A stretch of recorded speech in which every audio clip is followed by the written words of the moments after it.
श्री राग महला पहला। पहले पातशाह गुरु नानक देव जी श्री राग दे विच बख्शिश कर रहे हैं। रहाऊ दीआं पंक्तियां विच महाराज ने बचन कीता है, भाई रे इउं सिर जाणो काल। भाई इस प्रकार दे नाल काल नूं अपने सिर ते खड़ा जाणो। ज्यों मच्छी त्यों मानसा पवै अचिंता जाल।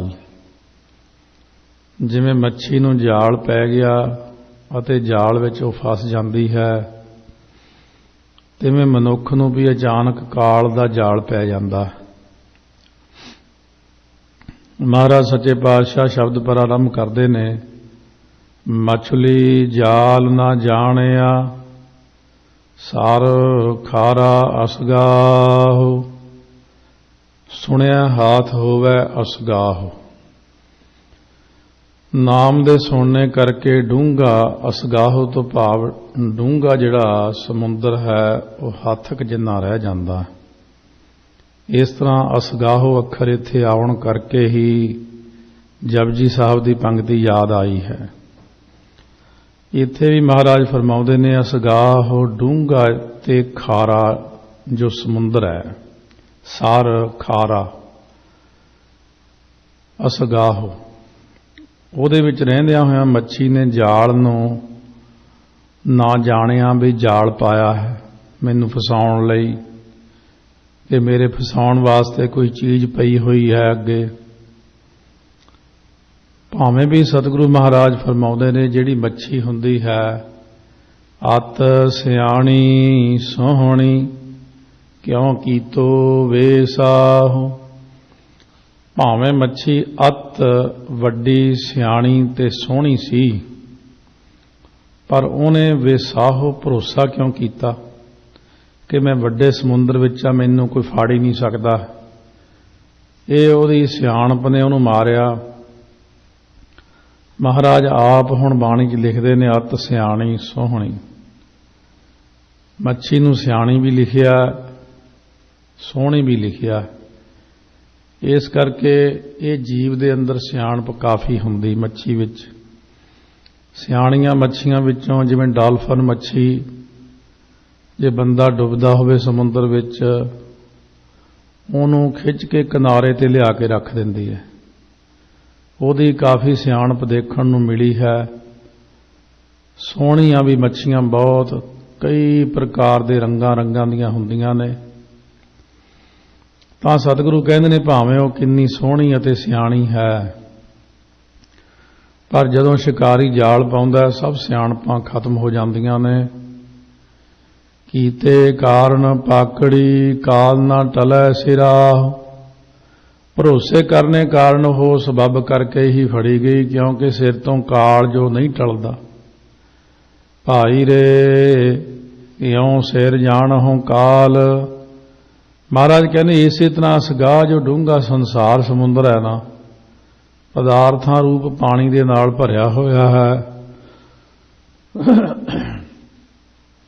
ਫਿਰ ਖਾਰਾ ਕਿਵੇਂ ਹੈ? ਕਹਿੰਦੇ ਦੁੱਖ ਮਾਝ ਹੋਰ ਦੁੱਖ ਹੋਣੇ, ਦੁੱਖ ਤੇ ਦੁੱਖ ਪਈ ਜਾਣਾ, ਇਹੀ ਖਾਰਾਪਣਾ ਇਹਦੇ 'ਚ। ਇਸ ਵਿੱਚ ਰਹਿੰਦਿਆਂ ਹੋਇਆਂ ਜੀਵ ਰੂਪ ਮੱਛੀ ਨੇ ਜਮਾਂ ਦੇ ਜਾਲ ਨੂੰ ਨਹੀਂ ਜਾਣਿਆ। ਭਾਵੇਂ ਜੀਵ ਰੂਪ ਮੱਛੀ ਬਹੁਤ ਸਿਆਣੀ ਅਤੇ ਸੋਹਣੀ ਵੀ ਸੀ, ਪਰ ਇਹਨੇ ਭਰੋਸਾ ਕਿਉਂ ਕੀਤਾ ਕਿ ਮੈਨੂੰ ਜਮਾ ਨੇ ਨਹੀਂ ਮਾਰਨਾ, ਮੇਰਾ ਇੰਤਜ਼ਾਮ ਬੜਾ ਕੀਤਾ ਹੋਇਆ। ਜਿਵੇਂ ਮਹਾਰਾਜ ਨੇ ਬਚਨ ਫਰਮਾਇਆ ਪ੍ਰੀਛਤ ਰਾਜੇ ਬਾਰੇ ਸਹਿਸ ਕੀਰਤੀ ਦੇ ਸ਼ਲੋਕਾਂ 'ਚ, ਬਹੁ ਯਤਨ ਕਰਤਾ ਬਲਵੰਤਕਾਰੀ ਸੇਵੰਤ ਸੂਰਾ ਚਤੁਰ ਦਿਸੈ। ਪ੍ਰੀਖਿਤ ਨੂੰ ਪਤਾ ਲੱਗ ਗਿਆ ਕਿ ਮੈਂ 7 ਦਿਨਾਂ ਦੇ ਵਿੱਚ ਸੱਪ ਲੜ ਕੇ ਮਰਨਾ। ਉਹਨੇ ਗੰਗਾ ਦੇ ਵਿੱਚ ਸ਼ੀਸ਼ ਮਹਿਲ ਬਣਾਇਆ, ਜਿੱਥੇ ਕੀੜੀ ਜਾਂਦੀ ਵੀ ਨਜ਼ਰ ਆਵੇ। ਸਿਪਾਹੀ ਚਾਰੇ ਪਾਸੇ ਖੜਾ ਦਿੱਤੇ, ਪਰ ਕਹਿੰਦੇ ਨੇ ਦੇਖੋ ਫੇਰ ਵੀ ਉੱਥੇ ਮੌਤ ਪਹੁੰਚ ਹੀ ਗਈ। ਤੱਛਕ ਨਾਗ बहुत छोटे जीव के रूप में फुल्लां दे अंदर छुप के बैठा और कीड़ी के रूप में हो के वो छुप गया अते जदों मस्तक नूं फुल लाए तो मत्थे विच डंग मार के परीक्षित की जान लै लई। भरोसे करने के सबब नाल ही फड़ी गई क्योंकि काल सिर तो टलदा नहीं है बंदे दे। काल नूं इस तरह सिर ते खड़ा होया जाणो महाराज कहंदे ने जिवें अफलातू वर्गे राजे या अफलातू वर्गे जिहड़े सियाणे कहाउंदे सी अपने आप नूं 45 बुत अपने वर्गे बना के रखे उन्हें जमदूत भी भुलेखा खा जाते सी कि असली किहड़ा है। धर्मराजे ने जुगती दसी कि तुसी जाके उन्हां बुतां दी सिफत करया करो। पहला ठीक है, दूजा तीजा चौथा पंजवां सारे ठीक है बई, आ 6वें 7वें च नुक्स कढ़ दिओ भी इहदा नक थोड़ा जिहा बिंगा जे ना बिंगा हुंदा यह भी सोहना लगदा। धर्मराज जी कहण लगे जमदूतां नूं जदों तुसीं नुक्स कढोगे तो जिहड़ा असली होवेगा उठ के कहूगा किहड़े च, मैं तो सारे ठीक बनाए ने, उत्थे ही फड़ लेना। जिन्ना मर्जी सियाणा होवे सोहना होवे, महाराज कहंदे ने संसार दे अंदर अत सुंदर कुलीन चतुर मुख ज्ञानी धनवंत मृतक कही है नानका जिह प्रीत नहीं भगवंत। ज्यों मच्छी त्यों मानसा पवै अचिंता जाल रहाओ। जिवें मच्छी नूं समुंदर विच रहिंदिआं अचानक जाल पै जांदा, उवें मनुख नूं भी संसार विच रहिंदिआं होइआं अचानक जमदूतां दा जाल पै जांदा। विश्राम दे के फरमाउंदे ने सब जग बाधो काल को बिन गुर काल अफार। काल ने सारे जगत नूं ही बन्निया होया, गुरु साहब तो बिना ये काल जिहड़ा है अफार हुंदा अमोड़ ही है, क्योंकि गुरु साहब की मदद तो बिना ये काल नहीं हट सकता। काल नूं सारी सृष्टि नूं दस्सिया कि काल नूं कहा तेरा खाजा है सृष्टि, काल दे अधीन है सब कोई। ताइयों 10वें पातशाह ने उच्चारण किया कालन को काल महाकालन को काल है अकाल पुरख वाहिगुरु। सच रते से उबरे दुविधा छोड़ विकार। जिहड़े दुविधात्मक विकारां नूं छड्ड के परमात्मा दे सच्चे नाम विच रंगे होए ने वो मौत तो बच गए ने, क्योंकि उन्हां दे नेड़े फिर काल जांदा नहीं। काल भी वाहिगुरू दे हुक्म दे विच है। नीशरवादियां ने काल नूं ही सब तो वड्डा मन्निया कि काल जिहड़ा वड्डा है, काल तो उत्ते होर कुछ नहीं। पर महापुरख दसदे सी बई जदों महापरलों आउंदी है तो ये काल दियां भी चीकां पै जांदियां, ये भी मर जाता, उदों खत्म हो जाता। काल कालन को काल महाकालन को काल है परमेश्वर। हाँ तिन कै बलिहारण दर सच्चै सचियार। मैं उन्हां तो बलिहार जांदा, वो सच्चे दरबार विच जाके सचियार हुंदे ने, जिहड़े दुविधा ते विकारां नूं छड्ड के नाम विच रंगे गए ने। वो काल तो जिहड़े बचे ने उन्हां तो मैं बलिहार जावां, जिहड़े सचखंड दरबार विच जाके सचियार हो जांदे ने। सी चाने ज्यों पंखीआ जाली बधिक हाथ। रिद्धियां सिद्धियां वाले जो शक्तिवान ने उन्हां नूं जम कहंदे इउं है छेती मारदा, जिवें पंछियां नूं सीचाने हुंदा बाज। जिवें पंछियां नूं बाज मारदा ना, ये जिहड़े माड़ियां मोटियां शक्तियां वाले ने इत्थे ही टौर हुंदा इन्हां दा माड़ा जिहा। जिन्नियां नूं आपां देखदे आ ना, लोकी मन दे ढह ढह डिगदे चरनां ते ये बड़ा वड्डा, उन्नी शक्ति है नहीं अपने। जे किते जाके सचखंड इन्हां दी हालत देखो बहुत झिड़कां पैंदियां ने, इन्नी ताड़ना हुंदी इन्हां नूं, और फिर भजा दिंदे, चल इत्थों दौड़ जा, तैनूं संसार 'च किहड़े काम लई भेजिया सी, उत्थे होर ही पुट्ठे काम करके आ गया साडे कोल।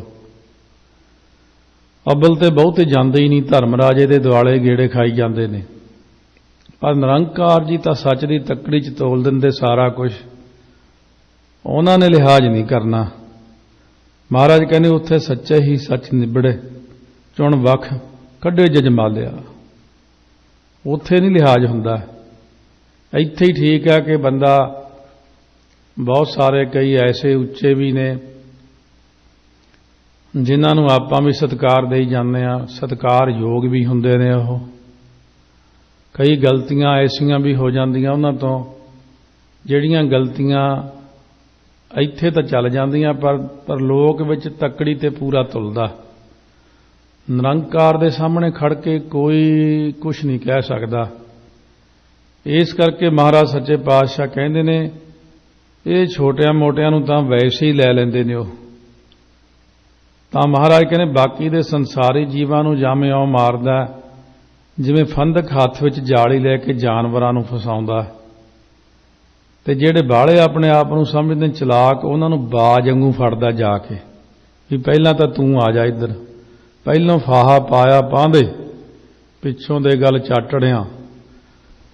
ਆਪਣੇ ਆਪ ਨੂੰ ਜਿਹੜਾ ਕਹਿੰਦਾ ਸੀ ਮੈਂ ਹੀ ਪਰਮੇਸ਼ਰ ਹਾਂ, ਮੈਂ ਰੱਬ ਰੂਪ ਹਾਂ, ਜਿਵੇਂ ਕਿਸੇ ਬਾਹਲੇ ਨੂੰ ਪੁੱਛਿਆ ਕਿਸੇ ਨੇ ਆਪਣੇ ਆਪ ਨੂੰ ਬੜਾ ਕਹਾਉਂਦਾ ਵੀ ਮੈਂ ਬੜਾ ਵੱਡਾ ਮਹਾਂਪੁਰਖ ਹਾਂ। ਕੋਈ ਕਹਿਣ ਲੱਗਿਆ ਬਾਬਾ ਜੀ ਗੁਰੂ ਨਾਨਕ ਸਾਹਿਬ ਦੇ ਦਰਸ਼ਨ ਕਰਨ ਦੀ ਇੱਛਾ ਹੈ। ਆਪਣੇ ਮੂੰਹ ਤੇ ਹੱਥ ਫੇਰ ਕੇ, ਦਾੜੀ ਤੇ ਹੱਥ ਫੇਰ ਕੇ ਕਹਿੰਦਾ ਆਹ ਦੇਖ ਗੁਰੂ ਨਾਨਕ। ਕਹਿੰਦਾ ਇਹ ਗੁਰੂ ਨਾਨਕ ਰੂਪ ਹੀ ਹੈ। ਇੰਨਾ ਵੀ ਕਹਿਣ ਦੀ ਜਿਹੜਾ ਹਿੰਮਤ ਕਰਦਾ ਉਹਨੂੰ ਵੀ ਲੇਖਾ ਦੇਣਾ ਪੈਂਦਾ, ਭਾਰੀ ਲੇਖਾ। ਇਸ ਕਰਕੇ ਸੰਸਾਰ ਦੇ ਅੰਦਰ ਰਹਿ ਕੇ ਜਿਨ੍ਹਾਂ ਨੇ ਪ੍ਰਮਾਤਮਾ ਦੇ ਡਰ ਨੂੰ ਮੰਨਿਆ ਹੈ, ਨਿਰੰਕਾਰ ਦੇ ਡਰ ਨੂੰ ਮੰਨਿਆ ਹੈ, ਉਹ ਜੀਵ ਪ੍ਰਮਾਤਮਾ ਦੀ ਕਿਰਪਾ ਦੇ ਪਾਤਰ ਬਣਦੇ ਨੇ। ਗੁਰ ਰਾਖੇ ਸੇ ਉਬਰੇ ਹੋਰ, ਫਾਥੇ ਚੋਗੈ ਸਾਥ। ਜਿਨ੍ਹਾਂ ਨੂੰ ਸਤਿਗੁਰੂ ਮਹਾਰਾਜ ਸੱਚੇ ਪਾਤਸ਼ਾਹ ਨੇ ਰੱਖ ਲਿਆ, ਜਿਨ੍ਹਾਂ ਦੇ ਰਾਖੇ ਆਪ ਹੋਏ ਨੇ ਸਤਿਗੁਰੂ ਮਹਾਰਾਜ, ਉਹ ਬਚ ਗਏ। ਹੋਰ ਸਾਰੇ ਜੀਵ ਜਿਹੜੇ ਸੀ ਉਹ ਵਿਸ਼ਿਆਂ ਰੂਪੀ ਚੋਗ ਨਾਲ ਫਸੇ ਹੋਏ ਨੇ। ਬਿਨ ਨਾਵੈ ਚੁਣ ਸੁੱਟੀਐ ਕੋਇ ਨਾ ਸੰਗੀ ਸਾਥ। ਜਿਹੜੇ ਮਨੁੱਖ ਨਾਮ ਸਿਮਰਨ ਤੋਂ ਬਿਨਾਂ ਨੇ, ਨਾਮ ਜਪਦੇ ਹੀ ਨਹੀਂ, ਕਹਿੰਦੇ ਕੀ ਲੋੜ ਹੈ ਨਾਮ ਦੀ, ਉਹਨਾਂ ਨੂੰ ਗਿਆਨ ਹੀ ਨਹੀਂ। ਉਹਨਾਂ ਨੂੰ ਚੁਣ ਚੁਣ ਕੇ ਜਿਹੜੇ ਯਮਦੂਤ ਨੇ ਨਰਕਾਂ 'ਚ ਸੁੱਟੀ ਜਾਂਦੇ ਨੇ, ਉਸ ਵੇਲੇ ਉਹਨਾਂ ਦਾ ਕੋਈ ਸਾਥੀ ਨਹੀਂ, ਕੋਈ ਸੰਗੀ ਨਹੀਂ, ਕੋਈ ਮਦਦ ਨਹੀਂ ਕਰਦਾ ਉਹਨਾਂ ਦੀ।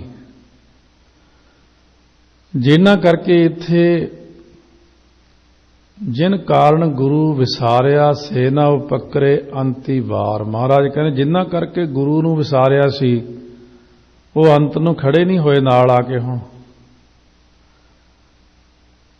ਭਗਤ ਕਬੀਰ ਜੀ ਦੇ ਕੋਲ ਕੋਈ ਅਮੀਰ ਜਾਦਾ ਬੱਚਾ ਛੋਟੀ ਉਮਰ 'ਚ ਆਉਣ ਲੱਗਿਆ, ਸੰਗਤ 'ਚ ਬੈਠਿਆ ਕਰੇ, ਰਾਮ ਰਾਮ ਕਰਦਾ।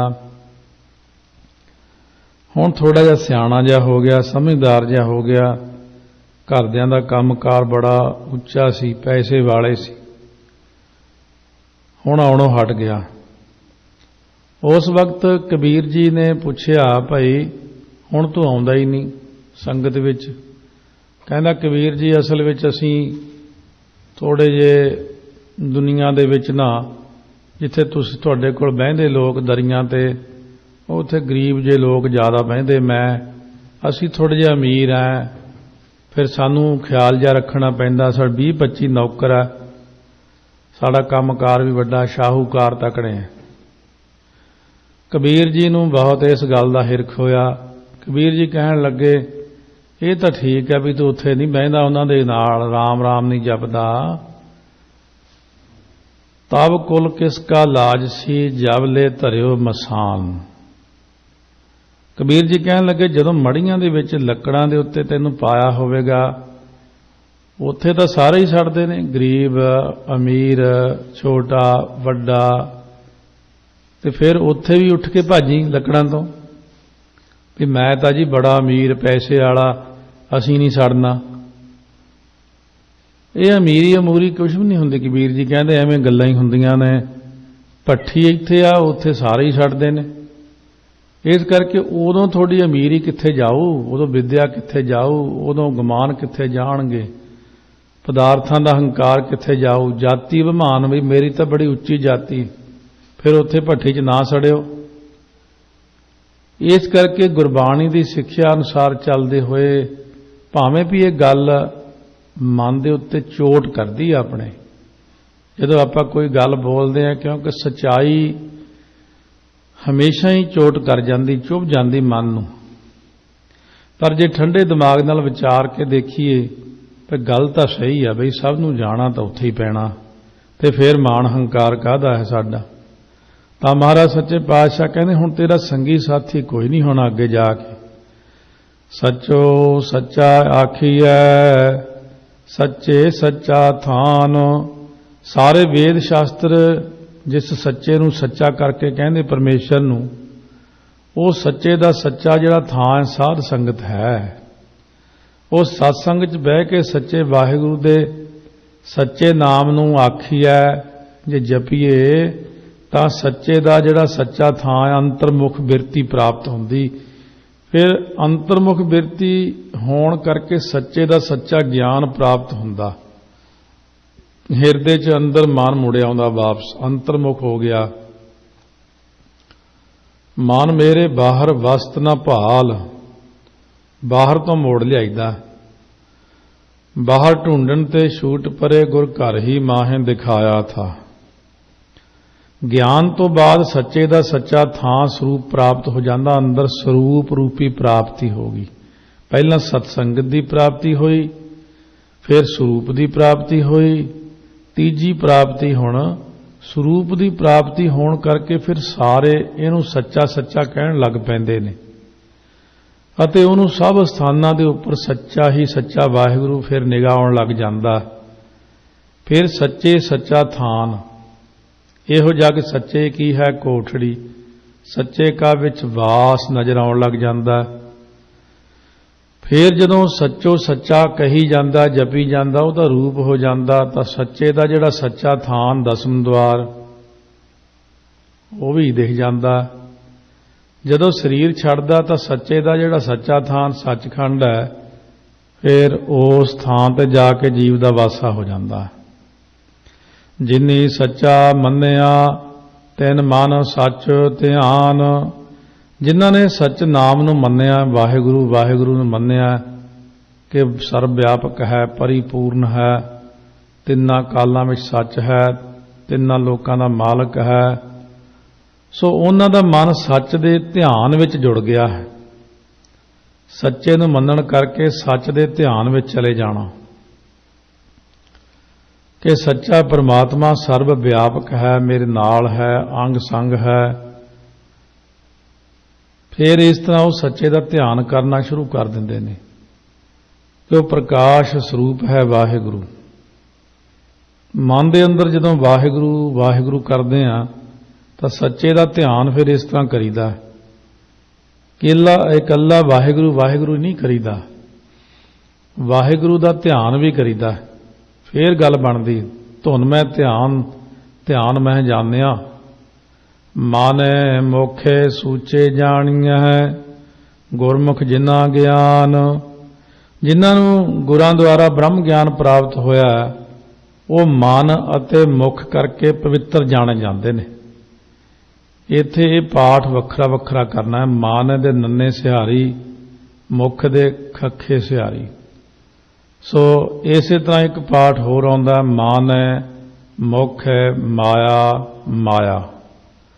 मन विच भी माया, मुख विच भी माया। इत्थे भी कहते हैं मान है, मुख है, सूचे जानिया है। वो मन करके मूँह करके सुचे जाने जाते ने। ब्रह्म ज्ञानी की अवस्था महाराज जिवें कहते ने, सो इस तरह मन साचा मुख साचा सोए, अवर न पेखै एक सबिन कोए। नानक ये लक्षण ब्रह्म ज्ञानी होए। सतगुर अगै अरदास कर, ਸਾਜਨ ਦੇ ਮਿਲਾਏ। ਮਹਾਰਾਜ ਕਹਿੰਦੇ ਤੂੰ ਵੀ ਭਾਈ ਸਤਿਗੁਰੂ ਜੀ ਦੇ ਅੱਗੇ ਦੋਵੇਂ ਹੱਥ ਜੋੜ, ਗਲ 'ਚ ਪੱਲਾ ਪਾ, ਇੱਕ ਚਿੱਤ ਹੋ ਕੇ ਬੇਨਤੀ ਕਰ, ਉਹ ਤੈਨੂੰ ਸਾਜਨ ਪਰਮਾਤਮਾ ਦੇ ਨਾਲ ਮਿਲਾ ਦੇਣਗੇ। ਸੱਜਣ ਦੇ ਨਾਲ ਜੋ ਵਾਹਿਗੁਰੂ ਆ ਉਹਦੇ ਨਾਲ ਮਿਲਾ ਦੇਣਗੇ। ਸਤਿਗੁਰੂ ਦਾ ਕਰਮ ਹੀ ਹੈ, ਹਰ ਦਰਗਾਹ ਕਾ ਬੈਸੀਠ ਹੈ। ਸਤਿਗੁਰੂ ਸਾਡੇ ਵਿਚੋਲੇ ਨੇ। ਸਤਿਗੁਰੂ ਜੀ ਸਾਨੂੰ ਪਰਮਾਤਮਾ ਨਾਲ ਮਿਲਾ ਦਿੰਦੇ ਨੇ। ਹਰ ਸਾਜਨ ਦੇ ਮਿਲਾਏ। ਇਸ ਕਰਕੇ ਸਾਜਨ ਮਿਲਿਆ ਸੁਖ ਪਾਇਆ, ਜਮਦੂਤ ਮੂਏ ਬਿਖ ਖਾਏ। ਜਿਨ੍ਹਾਂ ਨੂੰ ਸੱਜਣ ਪਰਮਾਤਮਾ ਮਿਲਿਆ ਉਹਨਾਂ ਨੇ ਆਤਮਿਕ ਆਨੰਦ ਪ੍ਰਾਪਤ ਕਰ ਲਿਆ। ਜਮਦੂਤ ਮਰ ਗਏ ਜ਼ਹਿਰ ਖਾ ਕੇ। ਉਹਨਾਂ ਨੂੰ ਕਿਹੜੀ ਜ਼ਹਿਰ ਹੈ? ਮਹਾਰਾਜ ਕਹਿੰਦੇ ਜਿਹੜੀ ਨਾਮ ਰੂਪ ਉਹ ਤਾਂ ਅੰਮ੍ਰਿਤ ਹੁੰਦਾ, ਜਮਦੂਤਾਂ ਲਈ ਨਾਮ ਜ਼ਹਿਰ ਬਣ ਜਾਂਦਾ, ਮਾਰਨ ਲਈ ਭਾਵ ਉਹਨਾਂ ਨੂੰ। ਨਾਮ ਹੈ ਤਾਂ ਮਿੱਠਾ, ਪਰ ਜਮਦੂਤਾਂ ਦੇ ਮਾਰਨੇ ਨੂੰ ਵਿਆਹ ਰੂਪ ਹੈ। ਜਿਵੇਂ ਮਿਸ਼ਰੀ ਹੈ ਮਿੱਠੀ, ਪਰ ਗਧੇ ਨੂੰ ਮਾਰਨ ਲਈ ਕਹਿੰਦੇ ਵਿਆਹ ਰੂਪ ਹੈ। ਮਿਸ਼ਰੀ ਖਾ ਕੇ ਉਹ ਚੜ੍ਹਾਈ ਕਰ ਜਾਂਦਾ। ਕਈ ਚੀਜ਼ਾਂ ਐਸੀਆਂ ਹੁੰਦੀਆਂ ਨੇ। ਤਾਂ ਸਤਿਗੁਰੂ ਮਹਾਰਾਜ ਸੱਚੇ ਪਾਤਸ਼ਾਹ ਕਹਿੰਦੇ ਨਾਮ ਜਿਹੜਾ ਹੈ ਇਹ ਦੁਸ਼ਟ ਦੋਖੀਆਂ ਨੂੰ ਪਰੇ ਕਰ ਦਿੰਦਾ। ਨਾਮ ਦੇ ਸੁਣਨੇ ਕਰਕੇ ਜਮਦੂਤ ਆਪਣੇ ਆਪ ਹੀ ਦੌੜ ਜਾਂਦੇ ਨੇ, ਕਿਉਂਕਿ ਨਾਮ ਤੋਂ ਇਹ ਸਾਰੇ ਜਾਣੇ ਬਹੁਤ ਡਰਦੇ ਨੇ। ਨਾਵੈ ਅੰਦਰ ਹਉ ਵਸਾਂ, ਨਾਉ ਵਸੈ ਮਨ ਆਏ। ਪਰਮੇਸ਼ਰ ਨੇ ਆਕਾਸ਼ਬਾਣੀ ਕੀਤੀ, ਇਸ ਤਰ੍ਹਾਂ ਬਚਨ ਕੀਤਾ ਪਰਮਾਤਮਾ ਨੇ, ਅਥਵਾ ਪਰਮਾਤਮਾ ਇਉਂ ਫਰਮਾਉਂਦੇ ਨੇ। ਹਉ ਤੋਂ ਭਾਵ ਹੈ ਨਾਵੈ ਅੰਦਰ ਹਉ ਵਸਾਂ। ਪਰਮਾਤਮਾ ਜੀ ਕਹਿੰਦੇ ਮੈਂ ਨਾਮ ਦੇ ਅੰਦਰ ਵਸਦਾ, ਅਤੇ ਨਾਮ ਜਪਣ ਵਾਲਾ ਮਨੁੱਖ ਮੇਰੇ ਵਿੱਚ ਆ ਕੇ ਵਸਦਾ ਹੈ। ਨਾਉ ਵਸੈ ਮਨ ਆਏ। ਉਹਦੇ ਹਿਰਦੇ ਵਿੱਚ ਜਦੋਂ ਨਾਉ ਵਸ ਜਾਂਦਾ ਹੈ ਅਤੇ ਉਹ ਮੇਰੇ ਵਿੱਚ ਹੀ ਹੌਲੀ ਹੌਲੀ ਲੀਨ ਹੋ ਜਾਂਦਾ ਹੈ। ਬਾਜ ਗੁਰੂ ਗੁਬਾਰ ਹੈ, ਬਿਨ ਸ਼ਬਦੈ ਬੂਝ ਨਾ ਪਾਏ। ਸਤਿਗੁਰੂ ਜੀ ਤੋਂ ਬਿਨਾਂ ਗਿਆਨ ਰੂਪ ਜਿਹੜਾ ਘੁੱਪ ਗਾੜਾ ਹਨੇਰਾ ਹੁੰਦਾ ਨਾ, ਉਹ ਗੁਰਾਂ ਦੇ ਉਪਦੇਸ਼ ਤੋਂ ਬਿਨਾਂ ਸਮਝ ਨਹੀਂ ਪੈਂਦੀ, ਕਿਉਂਕਿ ਬੂਝ ਨਹੀਂ ਪੈਂਦੀ, ਸਮਝ ਨਹੀਂ ਪੈਂਦੀ। ਸਤਿਗੁਰੂ ਦੇ ਉਪਦੇਸ਼ ਤੋਂ ਬਿਨਾਂ ਇਹ ਹਨੇਰਾ ਦੂਰ ਨਹੀਂ ਹੁੰਦਾ ਇਨਸਾਨ ਦਾ। ਹਨੇਰਾ ਅੰਦਰ ਬਹੁਤ ਜ਼ਿਆਦਾ ਛਾਇਆ ਹੋਇਆ। ਇਹ ਤਾਂ ਬਚਪਨ ਤੋਂ ਹੀ ਲੈ ਕੇ ਕਿਤੇ ਸੰਗਤ ਹੁੰਦੀ ਰਹੇ ਫਿਰ ਤਾਂ ਰਹਿੰਦਾ ਠੀਕ। ਜਦੋਂ ਬਚਪਨ ਤੋਂ ਲੈ ਕੇ ਤਾਂ ਹੋਰ ਹੀ ਕੁਝ ਸਿੱਖਿਆ ਹੋਇਆ, ਵੱਡੇ ਹੋਣ ਤੱਕ ਅੰਦਰ ਇੰਨੀਆਂ ਜੜਾਂ ਪ੍ਰਬਲ ਹੋ ਜਾਂਦੀਆਂ ਦੁਰਮਤ ਦੀਆਂ, ਗੁਬਾਰ ਦੀਆਂ, ਉਹ ਬਹੁਤ ਔਖੀਆਂ ਹੁੰਦੀਆਂ ਕੱਢਣੀਆਂ। ਮਹਾਰਾਜ ਕਹਿੰਦੇ ਬਚਪਨ ਤੋਂ ਹੀ ਲੈ ਕੇ ਜੇ ਕਿਤੇ ਕਿਰਪਾ ਹੋ ਜੇ ਮਹਾਰਾਜ ਦੀ, ਸਤ ਸੰਗਤ ਪਹਿਲਾਂ ਤੋਂ ਹੀ ਮਿਲਦੀ ਰਹੇ, ਘੁੱਪ ਗਾੜੇ ਹਨੇਰੇ ਤੋਂ ਫਿਰ ਬਚ ਜਾਈਦਾ। ਪਰ ਫਿਰ ਵੀ ਸਤਿਗੁਰੂ ਦਾ ਜਿਹੜਾ ਪ੍ਰਕਾਸ਼ ਹੈ ਨਾ, ਕਿੰਨਾ ਮਰਜੀ ਦੁਰਮਤ ਹੋਵੇ ਛਿਨ ਵਿੱਚ ਕੱਟ ਦਿੰਦੇ। ਗੁਰਮਤੀ ਪ੍ਰਗਾਸ ਹੋਏ, ਸੱਚ ਰਹਿ ਲਿਵ ਲਾਏ। ਗੁਰਮਤੀਆਂ ਨੂੰ ਗਿਆਨ ਹੋ ਗਿਆ, ਪ੍ਰਗਾਸ ਹੋ ਗਿਆ ਉਹਨਾਂ ਦੇ ਅੰਦਰ, ਇਸ ਕਰਕੇ ਉਹ ਸੱਚ 'ਚ ਲਿਵ ਲਾ ਕੇ ਬੈਠੇ ਰਹਿੰਦੇ ਹਮੇਸ਼ਾ, ਕਿਉਂਕਿ ਉਹਨਾਂ ਨੂੰ ਅੰਦਰ ਅਕਲ ਆ ਗਈ, ਸੋਝੀ ਪੈਦਾ ਹੋ ਗਈ ਉਹਨਾਂ ਦੇ ਮਨ ਦੇ ਅੰਦਰ। ਤਿੱਥੈ ਕਾਲ ਨਾ ਸੰਚਰੈ, ਜੋਤੀ ਜੋਤ ਸਮਾਏ। ਜਿੱਥੇ ਗੁਰਮਤੀਏ ਨੇ ਨਾ, ਉੱਥੇ ਕਾਲ ਨਹੀਂ ਪਹੁੰਚ ਸਕਦਾ। ਸੰਚਰੈ ਤੋਂ ਭਾਵ ਪਹੁੰਚਣਾ, ਕਿਉਂਕਿ ਗੁਰਮਤੀਆਂ ਦੀ ਜੋਤ ਜਿਹੜੀ ਹੈ ਨਾ, ਉਹ ਜੋਤ ਸਰੂਪ ਪਰਮਾਤਮਾ ਦੇ ਵਿੱਚ ਅਭੇਦ ਹੋ ਗਈ, ਲੀਨ ਹੋ ਗਈ। ਜਿਉਂ ਪਾਣੀ ਸੰਗ ਪਾਣੀ ਵਾਂਗੂ ਲੀਨ ਹੋਣ ਕਰਕੇ ਉੱਥੇ ਕਾਲ ਨੇ ਕਿੱਥੇ ਜਾਣਾ।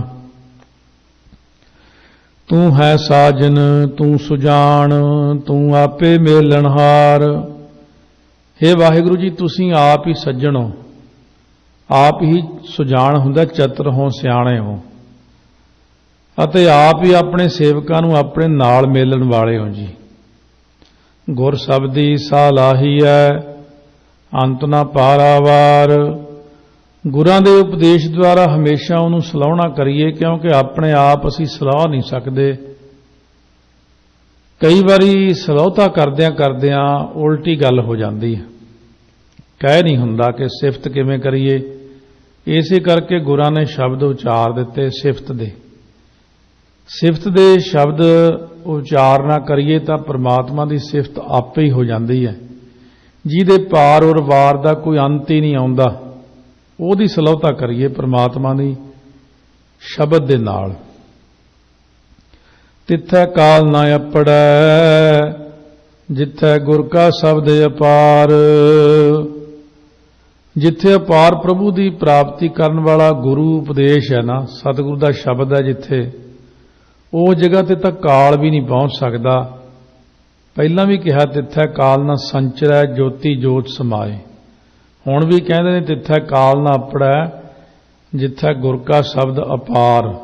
ਅਪਾਰ ਗੁਰਾਂ ਦਾ ਸ਼ਬਦ ਜਿਸ ਜਗ੍ਹਾ ਜੀਵ ਨੂੰ ਪਹੁੰਚਾਉਂਦਾ, ਉੱਥੇ ਕਾਲ ਨਹੀਂ ਪਹੁੰਚ ਸਕਦਾ, ਕਿਉਂਕਿ ਕਾਲ ਵੀ ਕਿਸੇ ਹੱਦ ਤੱਕ ਹੀ ਜਾ ਸਕਦਾ ਹੈ। ਸੱਚਖੰਡ ਨੂੰ ਜਾਂਦਿਆਂ ਹੋਇਆਂ ਇੱਕ ਹੱਦ ਆ ਜਾਂਦੀ ਹਰੇਕ ਦੀ। ਦੇਵੀ ਦੇਵਤੇ ਜਦੋਂ ਲੈਣ ਆਉਂਦੇ ਮਹਾਰਾਜ ਨੂੰ, ਸਤਿਕਾਰ ਨਾਲ ਅੱਗਿਓਂ ਫੁੱਲਾਂ ਦੀ ਵਰਖਾ ਕਰਨੀ, ਵਿਮਾਨ ਅੱਗੇ ਅੱਗੇ ਜਾਂਦਾ ਸੀ। ਸਾਰੇ ਜਾਣੇ ਆਪੋ ਆਪਣੀ ਹੱਦ ਤੱਕ ਹੀ ਸੀਮਤ ਹੁੰਦੇ, ਫਿਰ ਪਿੱਛੇ ਮੁੜ ਆਉਂਦੇ ਨੇ, ਕਿਉਂਕਿ ਕਾਲ ਦੀ ਵੀ ਇੱਕ ਹੱਦ ਹੈ। ਕਾਲ ਨੂੰ ਵੀ ਇੱਕ ਇਲਾਕਾ ਦਿੱਤਾ, ਇੰਨੇ ਏਰੀਏ 'ਚ ਤੇਰਾ ਸੁਰਾਜ ਹੈ, ਮੇਰੇ ਇਲਾਕੇ ਵਿੱਚ ਨਹੀਂ ਆਉਣਾ। ਪਰਮਾਤਮਾ ਦੇ ਇਲਾਕੇ ਵਿੱਚ ਕਾਲ ਨਹੀਂ ਜਾਂਦਾ। ਜਿੱਥੇ ਸੰਤ ਤੁਮਾਰੇ ਤੁਮਰੇ ਪ੍ਰੀਤਮ ਤਿਨ ਕੋ ਕਾਲ ਨਾ ਖਾਤੇ, ਉਹਨਾਂ ਨੂੰ ਕਾਲ ਨਹੀਂ ਖਾਂਦਾ। ਹੁਕਮੀ ਸਭੇ ਉਪਜੈ, ਹੁਕਮੀ ਕਾਰ ਕਮਾਹੇ। ਹੁਕਮੀ ਜੋ ਪਰਮਾਤਮਾ ਨਾ, ਪਰਮਾਤਮਾ ਦੇ ਹੁਕਮ ਵਿੱਚ ਸਾਰੇ ਜੀਵ ਪੈਦਾ ਹੋਏ ਨੇ ਅਤੇ ਹੁਕਮ ਦੇ ਵਿੱਚ ਹੀ ਕਾਰ ਕਮਾਹੇ ਕੰਮ ਕਰਦੇ ਨੇ। ਹੁਕਮੀ ਕਲ ਹੈ ਵਸ ਹੈ, ਹੁਕਮੀ ਸਾਚ ਸਮਾਹੇ। ਹੁਕਮੀ ਜੋ ਪਰਮਾਤਮਾ ਦੇ ਹੁਕਮ ਵਿੱਚ ਹੀ ਕਾਲ ਦੇ ਵਸ ਵਿੱਚ ਪੈਂਦੇ ਨੇ ਲੋਕ, ਅਤੇ ਪਰਮਾਤਮਾ ਦੇ ਹੁਕਮ ਵਿੱਚ ਹੀ ਇਹ ਜੀਵ ਜਿਹੜੇ ਨੇ ਸੱਚ ਦੇ ਵਿੱਚ ਜਾ ਕੇ ਸਮਾ ਜਾਂਦੇ ਨੇ। ਉਹ ਸੋਝੀ ਪਾ ਦਿੰਦਾ, ਅੰਦਰ ਅਕਲ ਆ ਜਾਂਦੀ ਬੰਦੇ ਨੂੰ, ਪਰਦੇ ਖੁੱਲ੍ਹ ਜਾਂਦੇ ਨੇ ਅੰਦਰਲੇ। ਨਾਨਕ ਜੋ ਤਿਸ ਭਾਵੈ ਸੋ ਥੀਐ, ਇਹਨਾਂ ਜਨਤਾ ਵਸ ਕਿਛ ਨਾਹੇ। ਮਹਾਰਾਜ ਕਹਿੰਦੇ ਜੋ ਵਾਹਿਗੁਰੂ ਨੂੰ ਭਾਉਂਦਾ ਉਹੀ ਕੁਝ ਹੁੰਦਾ, ਇਹਨਾਂ ਵਿਚਾਰੇ ਜੀਵਾਂ ਦੇ ਵਸ ਵਿੱਚ ਕੁਝ ਵੀ ਨਹੀਂ ਹੈ। ਇਹ ਤਾਂ ਕਹਿਣ ਦੀਆਂ ਗੱਲਾਂ ਨੇ ਕਿ ਮੈਂ ਕਰ ਦਿਆਂਗਾ, ਜੇ ਮੈਂ ਨਾ ਹੁੰਦਾ, ਮੈਂ ਐਂ ਕਰ ਦਿੱਤਾ ਹੈ। ਇਹ ਹਉਮੈ ਦੇ ਵਾਕ ਕਹਿ ਸਕਦੇ ਨੇ, ਪਰ ਕਰ ਕੁਝ ਵੀ ਨਹੀਂ ਸਕਦੇ।